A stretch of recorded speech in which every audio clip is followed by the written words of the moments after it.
the man you all have been waiting for, Michael J. Knowles. Thank you very much. You're all too kind. You don't belong here, you genocidal maniac! Oh, there we go. Finally. I was wondering where you were.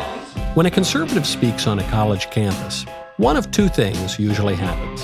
Activists and indoctrinated students try to burn the place down, or leftist groups post strategies for limiting or shutting down the event, and then hide in their dorms, and then just hope that no one shows up. Both responses are to be expected from miseducated students who scroll through the endless hit pieces from left-wing outlets, and then have those lies reinforced by their liberal professors. Do you think there's a chance that they sat down and listened to him speak that their minds would be changed? Yeah, some of them. There is a third option, which I greatly prefer. That is when my producer journeys into the mob of protesters and finds someone willing to cross the picket line, away from the activists and the mindless chants, to talk with me directly. Are you a fascist? You look like one. Do I? Yeah. You know, if we ask you a few questions? No, I do mind. Thank you. What? Often, no matter how welcoming the invitation for a cozy front row seat at the speech and a friendly discussion with me afterward, the offer falls on deaf ears. Why are y'all so invested in hating other people and telling other people what to do with their bodies? Does anyone want to talk to Michael Knowles after the speech? It has nothing to do with you and it's none of your business. Anybody? Other times, my producer is left out in the cold.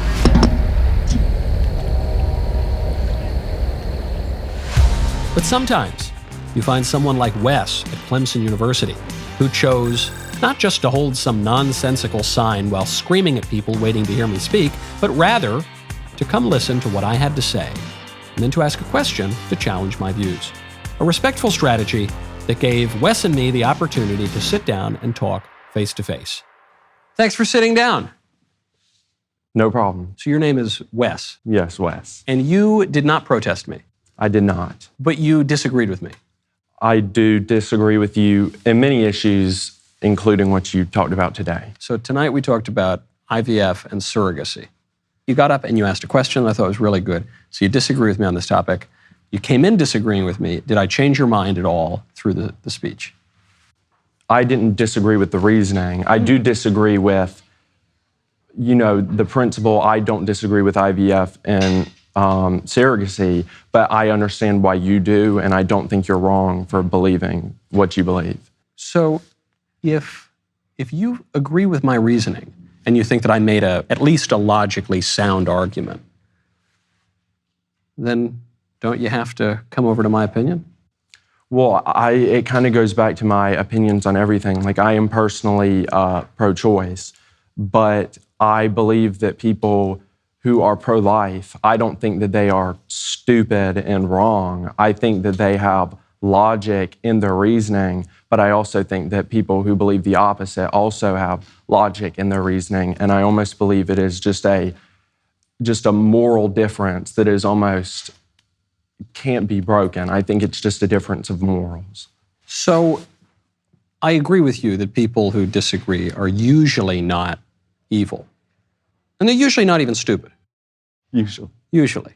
But if two people have opposite views on a question that has an objective answer to it, then at most one of those people is right? Contrary things can't simultaneously be correct, right? So if you say, in this wonderfully polite and respectful way, that you say, look, I'm pro-choice, I support legal abortion, but I think that the pro-lifers make really good arguments and their logic is consistent. For me, at least, if someone makes a really good argument and is logically consistent and I can't find the flaw in their argument, I have to come over to their side of the argument.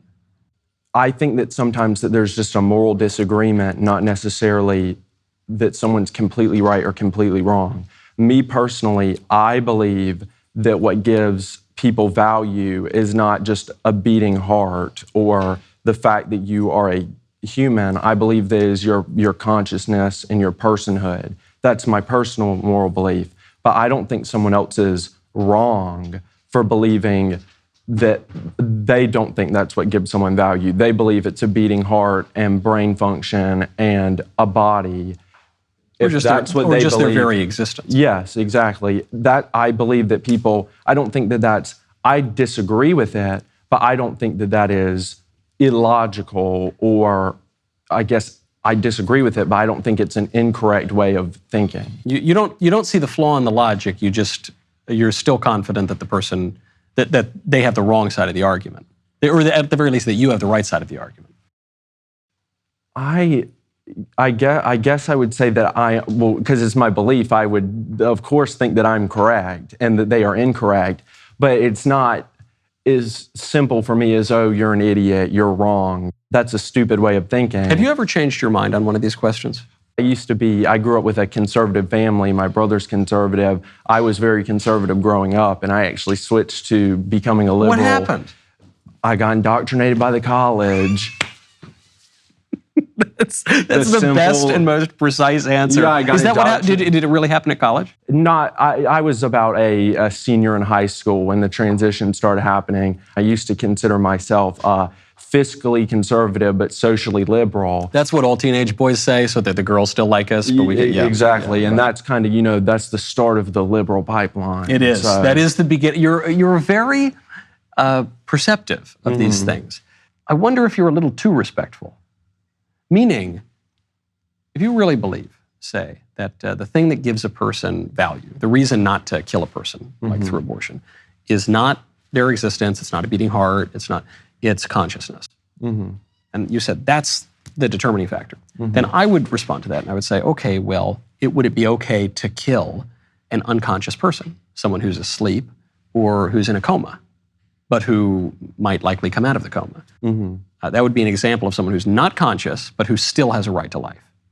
It is of my understanding that we do take people off of life support that are in comas sometimes. Well, if they have like brain death or something. But I'm just saying a coma, they were in a car accident, let's say they're in a medically induced coma or something, and there's some great likelihood that they're going to come out of the coma. I've heard someone put it this way: it is the ability of the person to project consciousness in the sense that their body has that function. It is capable of projecting a conscious experience. So even if the person is not at the time actually conscious, there is the potential for consciousness there. Yes. But then you would apply that same description to a baby in the womb. That baby might not be actively conscious there, but they certainly have the potential for consciousness. I wouldn't say that it has the potential or the ability to project consciousness in that moment physically. It's incapable. Same with the guy in the coma. His body is developed to the point where it would be able to project a conscious experience. But it's incapacitated.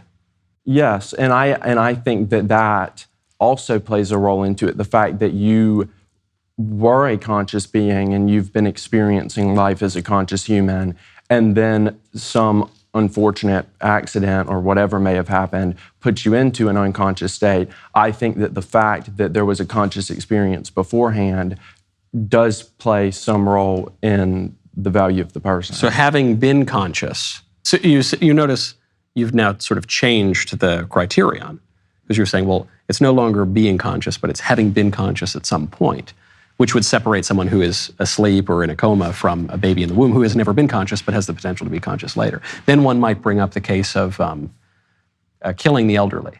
Do you support euthanasia?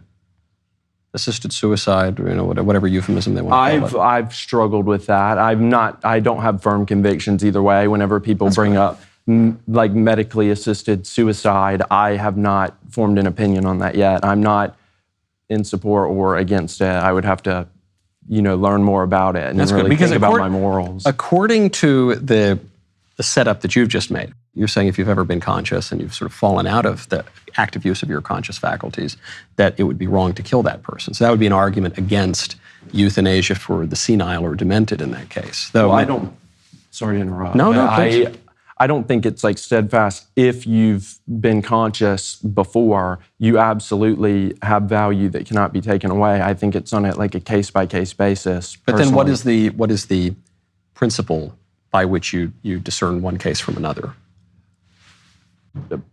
I don't, personally, it would just have to be on a case-by-case basis. I don't have this, this rule that I go by of... But then, this is what's so curious about this, because you're saying, I don't have a rule. I'm not applying reason exactly to this question. I'm just kind of going on my gut. And that's what a lot of people do. What's strange about that, though, for you, is that you show up to a lecture given by someone who you go in disagreeing with. But then you come to, at the end of it, you say, well, you know, you have your logic, I have my logic. We can't really reason about these things in an objective way. And I think, well, then why show up? If you're not going to come to a conclusion, if you're not going to say, no, you're wrong, or I was wrong, and now I agree with you, or actually I still disagree with you because here's the flaw in your argument. If you're not going to grant that there's some objective reality to these arguments that might pertain to a great many people or everybody, then what's the point of the logic? Well, I don't come here to get my mind changed or change anybody else's mind. I think that hearing other opinions, whether you personally believe that they're going to change yours or not, it's just healthy in general, and I support free speech. And also, to be frank, I'm here because I'm friends with a lot of YAF people, and they asked me to come, and I was like, sure, I'll come. You're like the most amiable liberal on campus, and you say, sure, I'll come. It's just, Wes, you're a confounding figure, because you might be the nicest guy I've ever met on a college campus. You might be the most open-minded guy, and yet I feel defeated because you're saying, Michael, your arguments, all arguments, they don't work on me. I believe that abortion is just it's a moral disagreement. I think that some people have one moral code of ethics and some people have a opposing moral viewpoint. If I say 2 + 2 = 4, that's a view that we would both agree to, and that's my opinion. Someone might say, I've heard people say this, that when you really think about it, 2 + 2 = 5.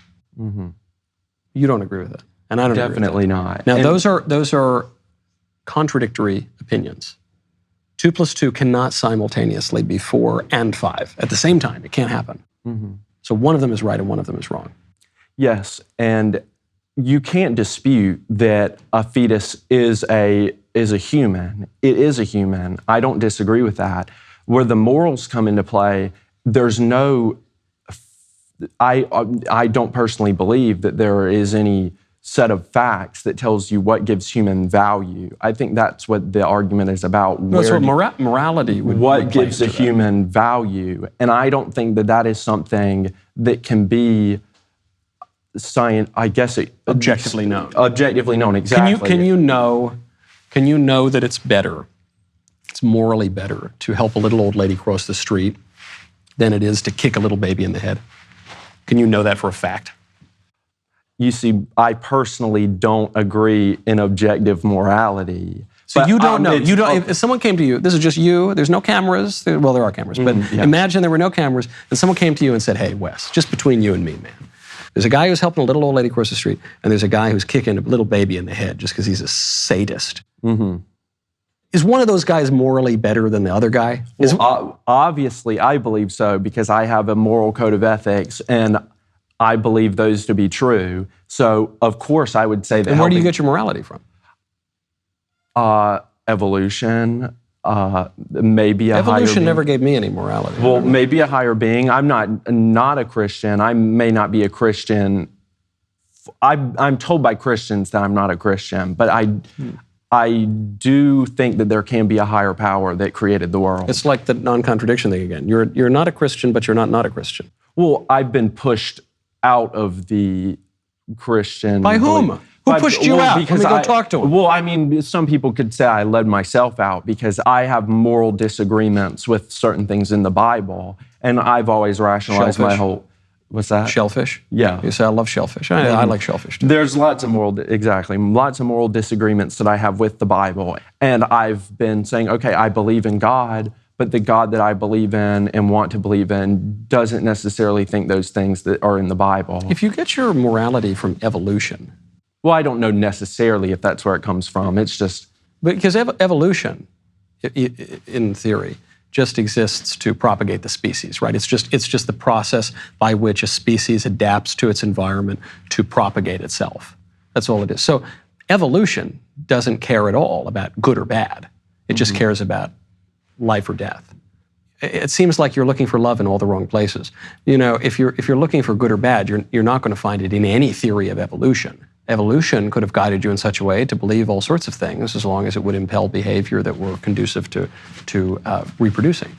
So don't you have to look somewhere else for good or bad? Well, I'm not necessarily, I completely understand what you're saying, and I'm not claiming that my morals do come from evolution. I don't really know where my morals come from. I was raised the way I was raised, and I just have the belief system that I believe. But even people in Tahiti, or wherever in Papua New Guinea, even though they believe they believe some weird stuff and they do some weird stuff, but there are certain things that every people for all of human history just kind of know.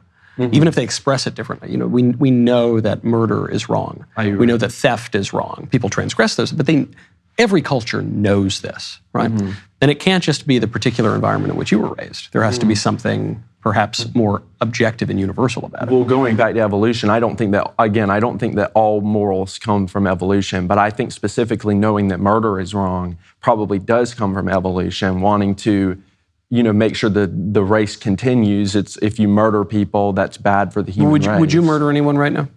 No. No, you wouldn't. But the thing is, the moment that you become aware of the evolutionary impulses in you that have tricked you into believing that murder is objectively wrong, when it's not, that's just a trick we've concocted in order to propagate the species. Well, the moment you become aware of that, then you can contradict the moral order, right? Because it's not objectively true, it's just a product of evolution. It's just something to spread the species. So if you are aware of that now, and it's not objectively binding, and you could benefit, some guy's got $1 million in a satchel, and you could kill him and no one would find out, you could take the money and you could live a great life.